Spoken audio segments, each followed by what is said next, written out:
Всем привет! Меня зовут Наталья, добро пожаловать на мой канал. Неделю высокой моды в Париже очень сложно, даже скажу невозможно представить без презентации дома Шанель.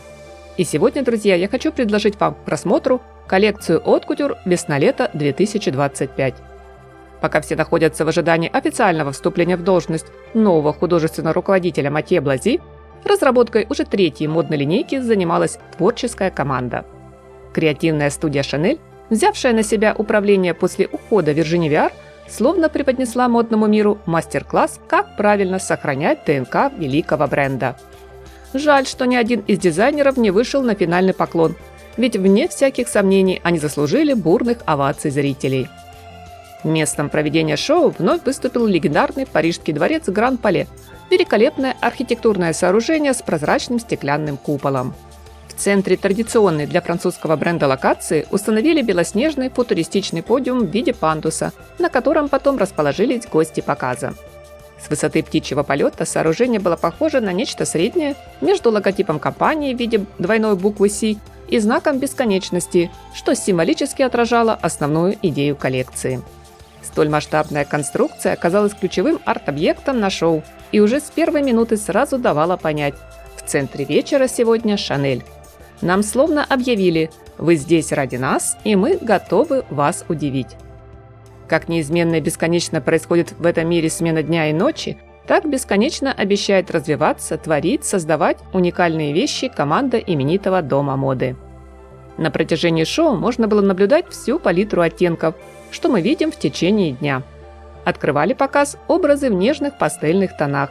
Пудровый розовый, сливочный желтый, небесно-голубой и акварельный зеленый наполнили атмосферу модного действа ощущением утренней свежести, легкости и мечтательности. Ткань будто светилась изнутри. Кристаллы и жемчуг мягко отражали лучи солнца на рассвете, а струящиеся шифоновые платья, жакеты с округлыми плечами, воздушный перьевой декор идеально создавали иллюзию полета.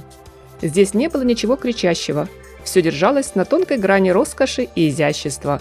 А где-то в воздухе витала фраза, сказанная когда-то самой Коко Шанель: «У комфорта есть формы, у любви есть цвета».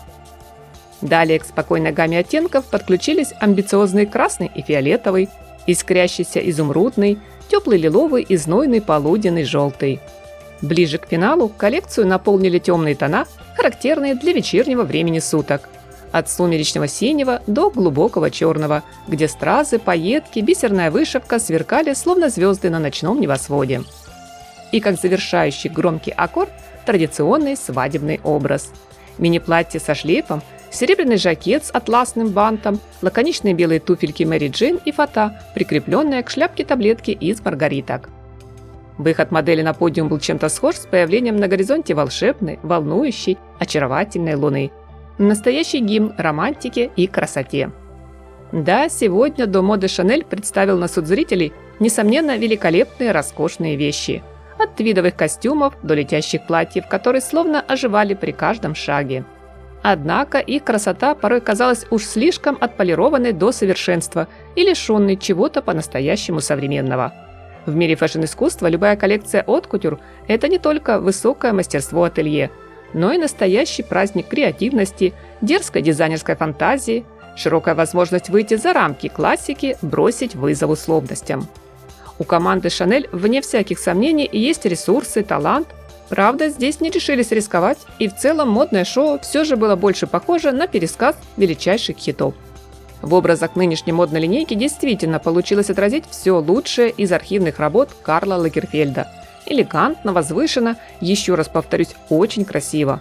Но ощущается скорее как приятное воспоминание, без приглашения заглянуть в будущее. И есть один важный момент. Показом коллекции весна-лето 2025 бренд отметил юбилейную дату – 110 лет со дня запуска линии Haute Couture в 1915. И я очень надеюсь, громкое имя Шанель еще как минимум такой же период будет на равных со словами «мода», «искусство», «стиль», «вдохновение». С интересом, друзья, жду ваше мнение в комментариях к видео. Большое спасибо за поддержку канала, за ваши теплые лайки и подписку. Всем красоты, хорошего дня и солнечного, позитивного настроения!